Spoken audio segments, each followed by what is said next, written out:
In the early dawn of the world's memory, under a sky of hush and endless stars, a solitary question haunts the horizon. Who were the Nephilim?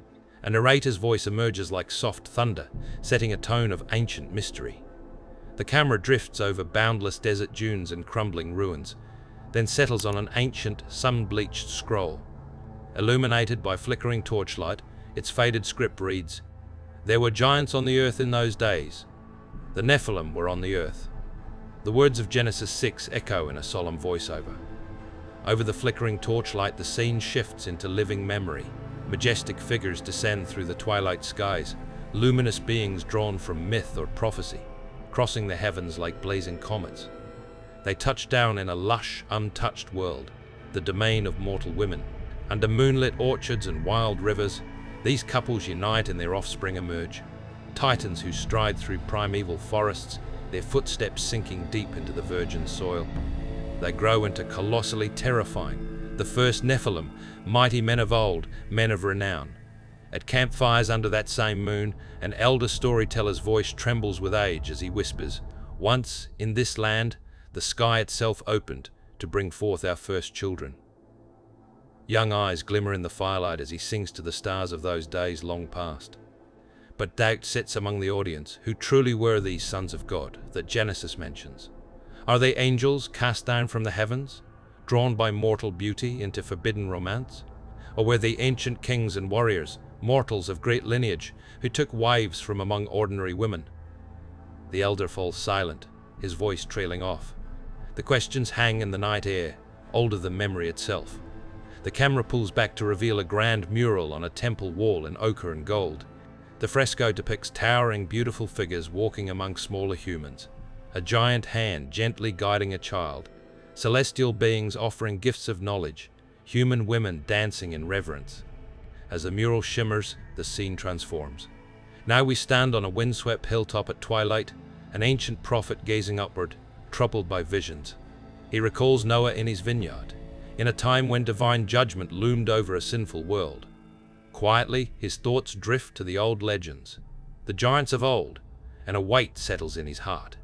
The voiceover intones, "All ancient stories are connected, and every legend of the Nephilim touches the fate of creation."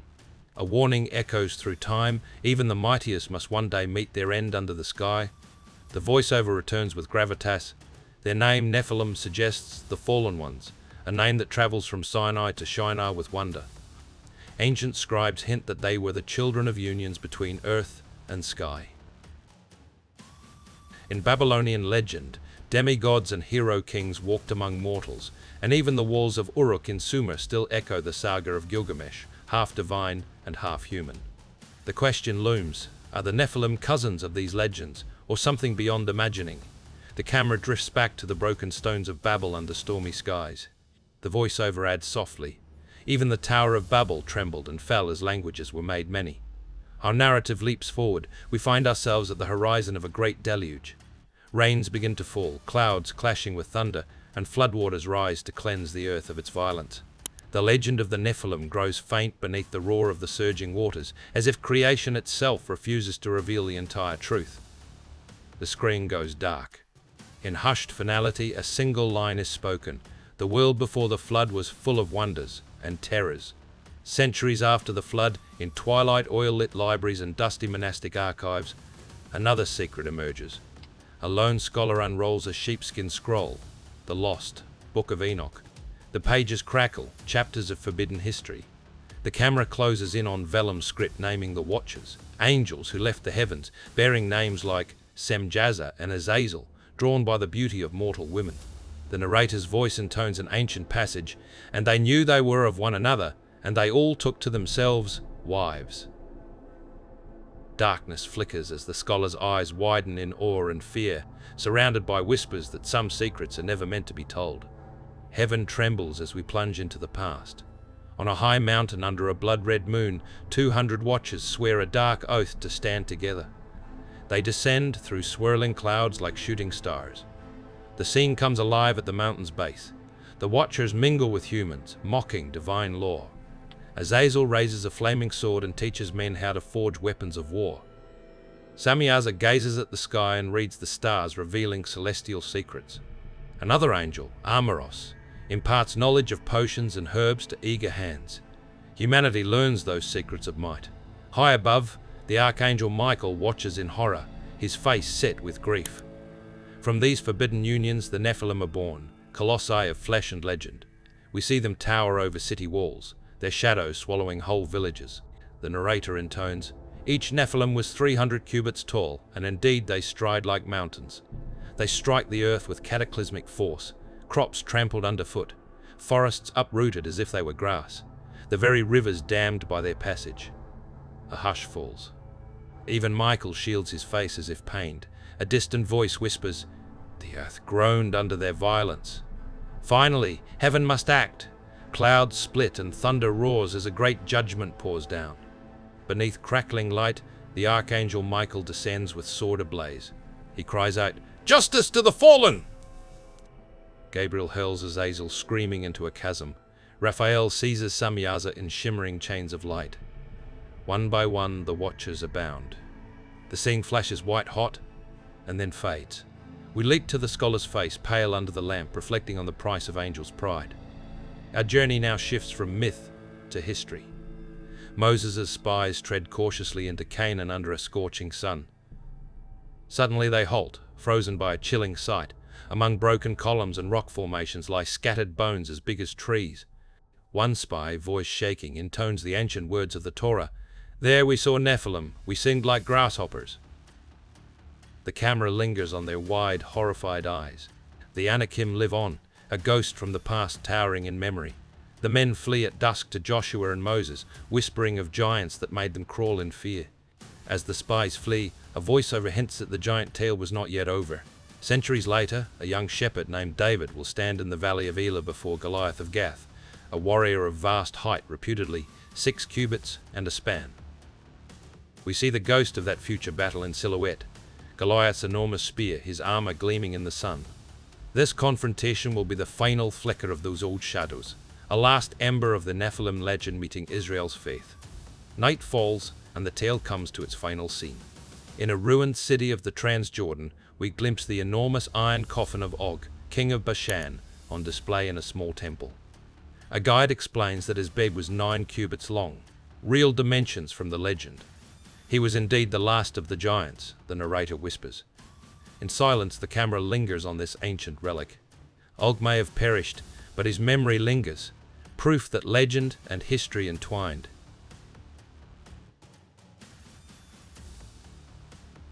In Amman's Antiquities Museum, visitors stand before a long iron sarcophagus inscribed in 3 tongues.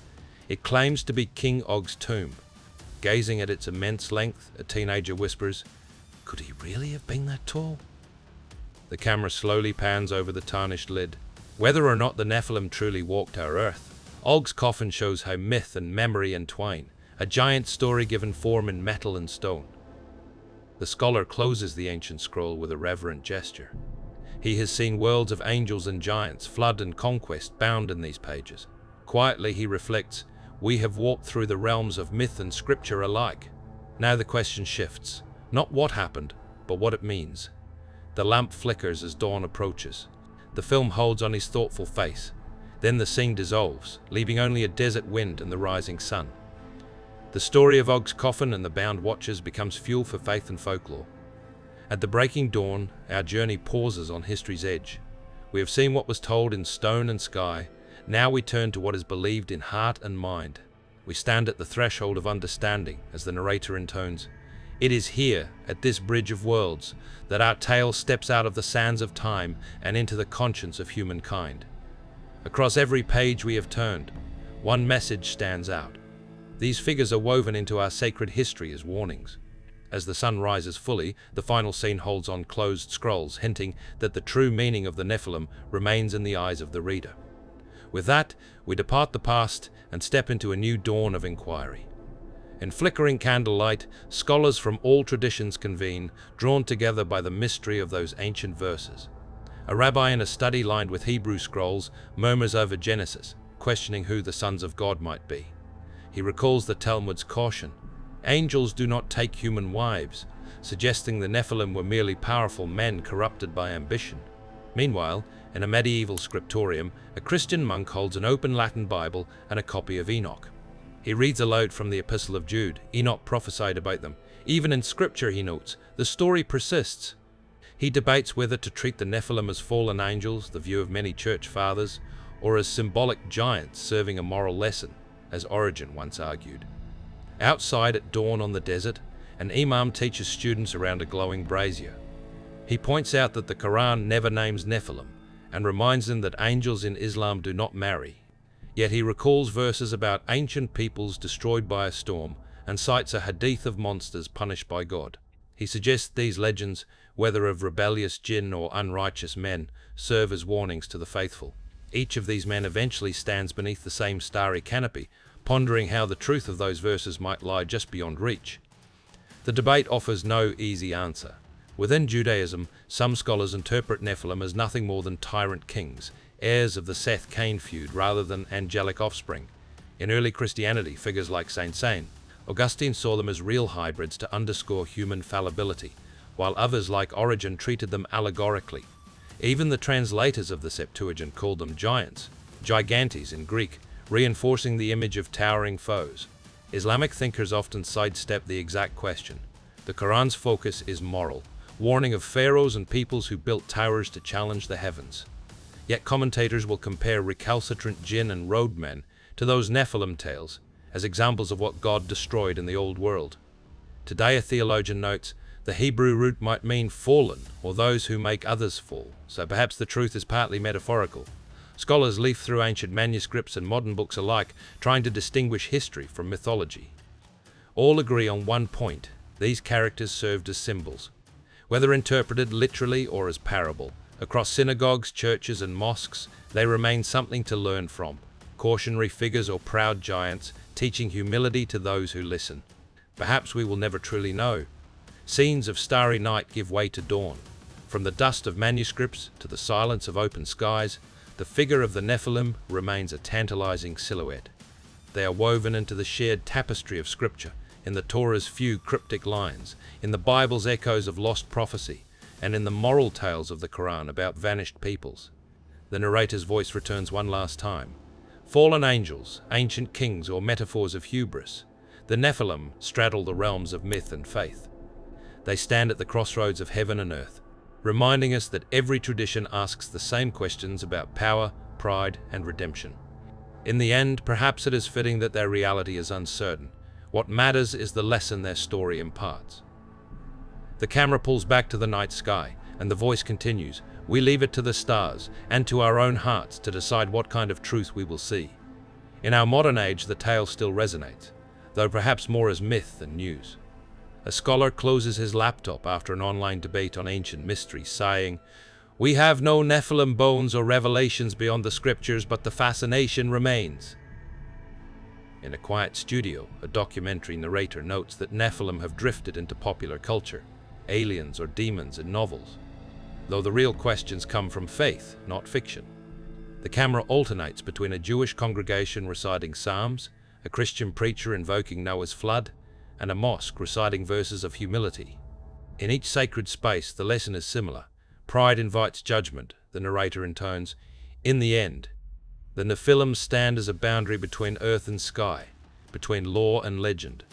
They remind us, in Torah or in Bible, in Quran or in our hearts, that every culture must wrestle with the tension between human and divine. As dawn breaks, the final image is a quiet panorama of Jerusalem's old skyline, suggesting that some mysteries belong to all humanity. In the hush of final moments, the film offers no easy answers, only reflection. We have seen the Nephilim in scripture and myth, witnessed the worlds of angels and giants collide. In the silence, a solitary narrator's voice offers a last thought. Perhaps the real question is not what they were, but what they teach us.